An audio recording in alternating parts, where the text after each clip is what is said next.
Mitsubishi. My name is Mason and today we're doing a walk around video on this 2015 Mitsubishi Outlander PHEV, and it is an Aspire model, meaning it is the top of the line. It does come with a few added little features and benefits in this particular model. So what we'll do is run through the condition of the car as well as, like I said, a lot of the features that you get in this particular model. Now if you do know much about these cars and you're looking at a PHEV, then you know that these are quite unique vehicles in regards to what you actually find in the market. They're a plug-in hybrid electric vehicle. You do get both hybrid and electric, fully electric options with this car. So front end condition, again, it is an older shape, it is an older look, but still gonna pretty much perform the same way. So chrome finish on the front here. Does present really nicely. There's no damage on that front bar. I'm just trying to be super picky for you under these little rain droplets. There is a very minor mark here. Probably just a minor stone chip. It looks like we have gone through the effort of touching that up for you, but other than that, front end is pretty much in good condition. You've got those big bold headlights with the projector globes in there. They're going to give you really good dispersion of light, and below that is your headlight washers. So you're going to want to make sure these are, I mean, they're pretty washed right now, but especially when you go off-road and things like that. And fog lamps are fitted in the bottom corner.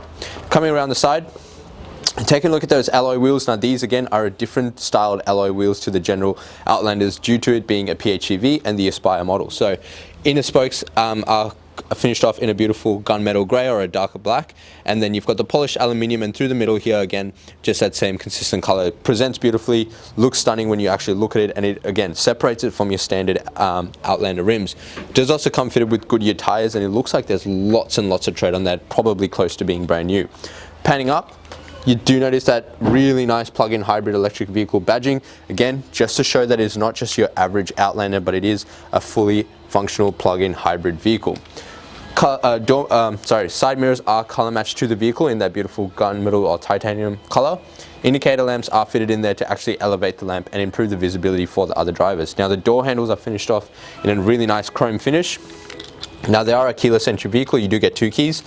Just next to that is your keyless entry button. So locking that and unlocking it, you can do that as long as you're within proximity of the car. There we go.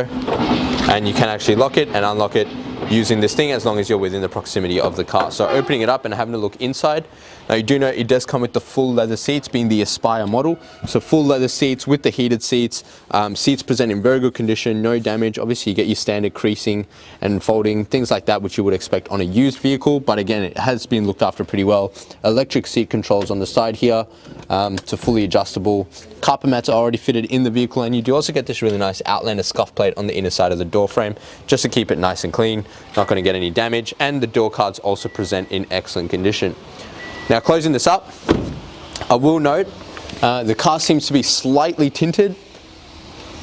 No, actually no, I apologize, it's not actually tinted. So the back glass is a little bit darker than the front. That is just a privacy glass. That's going to prevent people from looking in if you've got things stored in the back, but it's not actually going to provide the safety and protection of tint. So I would highly recommend you talk to us about our tinting options. Now opening this up, sorry about that. Opening this up, having a look in the back seats, again, full leather seats in the back. They do come with your tether points and ISO fixed points, and they also present in excellent condition. Carpet mats on the bottom are very clean. Closing this up, taking a look at that second rim, again, this rim is completely unmarked and no damage. So these are all good signs to see that the previous owner was pretty careful with the car. On the right hand side is actually your electric hybrid plug-in points. So these are where your charging ports are for your quick charge and also your regular charge for overnight charging. So that is located on the right hand side.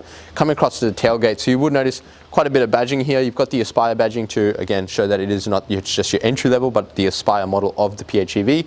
4-wheel drive badging, and also your Outlander PHEV badging. Down the bottom are your color match parking sensors and a reverse camera mounted just to the left side of the boot. Now we'll open this up. This is an electric boot, so fully functional electric, automatic tailgate, 5-seater model. So if I lift this up here, you've got plenty of boot space, and you've got all your pretty much charging equipment for the electrics. So your quick charge and your standard charge kits, jack and tools for hoisting the vehicle up, and a repair kit with a puncture pack, as these do not come with a spare wheel. So you do get that puncture pack, which is going to keep it light. It's not going to have that extra weight in the back, and it's going to make it very easy for you to fix your vehicle up. To close it up, you just press that button and it will close up. Now the interior condition on that boot again is very, very clean, no damage whatsoever. Now on the passenger side, that is going to be your fuel filler cap. So fuel on the passenger side and your electric components on the right hand side of the car. That third rim also presents in excellent condition. Generally this is the side with the most damage. I'll try to be super picky for you, but no damage to that rim either. Paintwork on the passenger side is very good. Very minor mark here. It looks like we've touched it up, but very minor superficial mark, and paintwork again very good. And that fourth and final rim seems to have been taken a little bit more damage just on the edging here, you can see, but other than that, this rim also presents well, and those are just superficial scratching marks, so nothing, no serious indentation. So pretty nice car, very good condition. Paintwork obviously not perfect, but it is what you get from a used vehicle, but there are only very minor scuffs here and there. But what we're going to do now is pop the hood and have a look inside the vehicle. Having a look inside the engine bay, now you can notice that this is not your standard traditional engine bay. So on the left hand side is your petrol motor, and on the right hand side is your electric motor. Being the hybrid or the fully electric, this is going to pretty much operate as a fully electric motor. So pretty much very well laid out. Wiper and washer fluid location is here. Coolant reservoir is located right here. Now your dipstick for your engine is here, and that is where you fill it up from. So this is all for your petrol motor, and your coolant reservoir is located right there.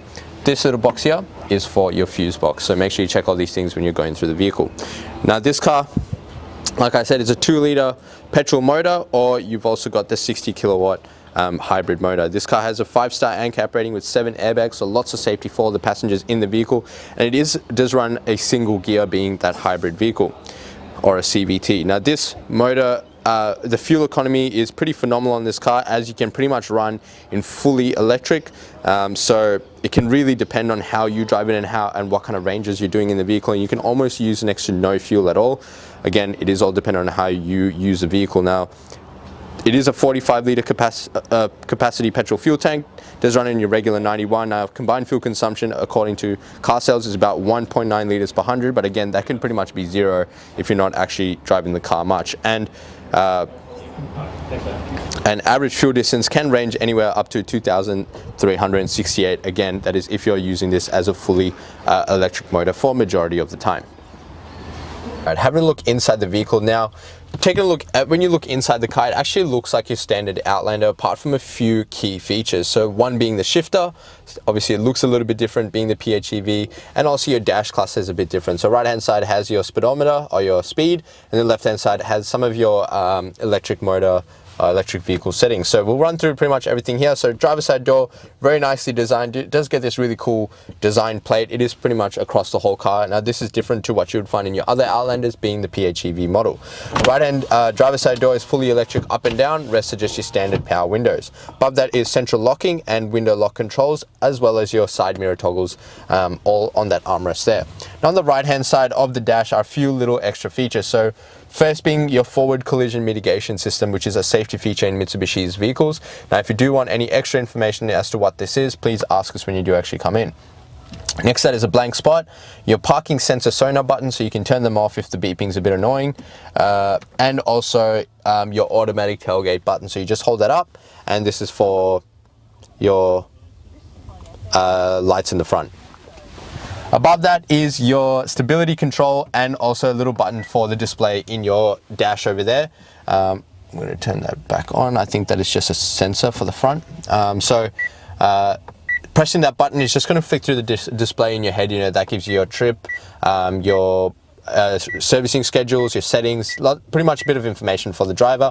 And next to that, like I said, stability control. Now right hand side is your left and right indicator with your headlights. Now they come with an automatic headlight system. Just leave it in auto, car's going to do all the work for you. And on the end of that little trigger is your headlight washers. Now on the left hand side are your wipers and washers for the front and rear. Now again, they are an automatic rain sensing system. You can just leave it in the auto mode, car's going to do all the dirty work for you. On the steering column are 2 paddles. That is for your sports shift system or your paddle shift, but I will touch on that in a minute. Now the steering wheel is a very comfortable steering wheel. Doesn't look like it's got significant wear and tear. Seems to have presented pretty well. Right hand side has all your cruise control settings, and with your adaptive cruise control button, and the left hand side is for your media control, so volume, call, seek, call, reject, and your voice control as well. So engine stop-start button is on the left hand side of the steering wheel. Coming over to the entertainment system, this is the older system, however it's still just as functional, if not better. So in the system, if I go to audio, if I go mode, you will see it comes with AM, FM radio, CD, SD, USB, and Bluetooth connectivity. Now, if you wanted to access a CD, you press this open button here, press open monitor, and the screen will actually fold out. And that has behind there an SD card for your maps, an SD card for, or a slot for when you want to use your own SD card, and also your CD input just over there. And you can just press one of those buttons, it'll close back up. And on the right hand side are your pretty much your map settings or your navigation settings. So pressing map, you can see we're at 20 to 32 Kangen drive, so all your settings will be there for that. Below that is your hazards, nice and easy to access, and an eco mode button, and also your dual zone climate control settings. So driver and passenger can pretty much have their own settings how they wish, and all the pretty much modes and controls below that. Down there is a 12-volt socket. Not a cigarette lighter, we don't encourage people to smoke in the cars, and also a little socket which is actually for your keys. So if this is to die, you've got a physical key in there that is to actually open the door, but you won't be able to start the car unless you put this key into this compartment and then press a button. So doing that will just notify the car that the key's in there, it won't actually charge the key. And next that is your automatic tailgate. You can actually turn that off if you didn't want to use that feature, so that option is there. 2 cup holders and a generous space down bottom. And now to the gear shifter. So unlike your standard gear shifter where you just pull it into the line, this is a little bit different. So I'm going to put my foot on the brake, flick it to the right, and then up, and that's going to put the car into reverse. And you do notice that reverse camera that does come in the model there, so very clear to see. Rear bar is located at the bottom. Now if I bring it all the way to the right and down, that's going to put it into drive. And if you do notice, there's a B option, so pulling that down is going to put it into B. Now B is pretty much for your engine braking mode, so putting it into B is going to help the car slow down a lot faster with the engine, and it's also going to charge it up at the same time. But that is only useful when you're really coming to a stop, so you flick it into B and then put it back into drive like so. You're not really going to do anything else apart from that. If you're wondering where the park button is, now that is actually located behind the shifter here.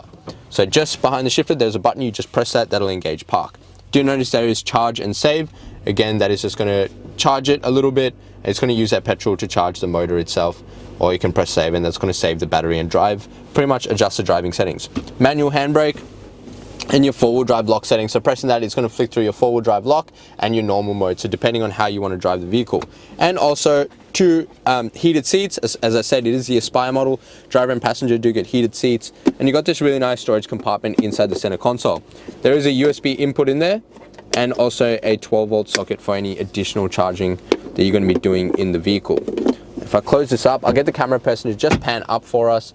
As I said, Aspire model does come with the sunroof, so fully functional sunroof like so. I'm not going to open it all the way as it is raining a bit today, but fully operational sunroof, and there is a shade obviously to keep that closed. Keep it open just to allow for a bit of light into the vehicle so you can see the inside a little bit better. Very clean on the inside of the car. Those back seats are also in good nick, no damage to those seats, no pulls, no tears, no stains, no dirty marks. Actually presents really well. A few little marks there just around the cup holder, but other than that, nothing too significant.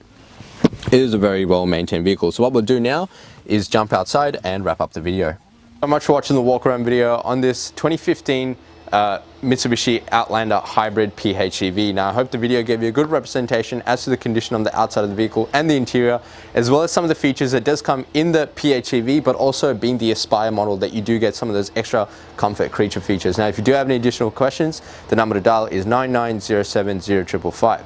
Just before I go, this car does actually qualify for our premium mechanical protection plan.